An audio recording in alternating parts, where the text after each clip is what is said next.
Scones. In this bowl, all my number one ingredients, I'm going to whisk them all together. Done. Add fruit.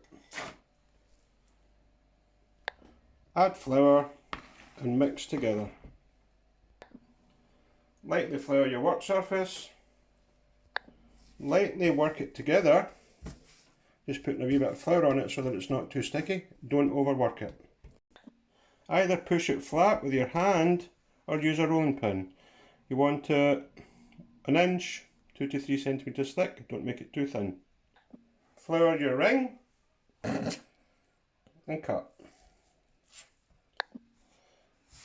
Take the leftover, gently work it, reshape it, flatten it out to the same thickness.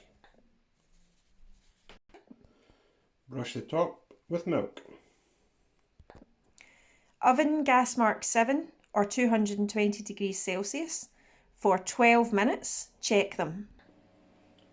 Roughly 17 minutes later, job done.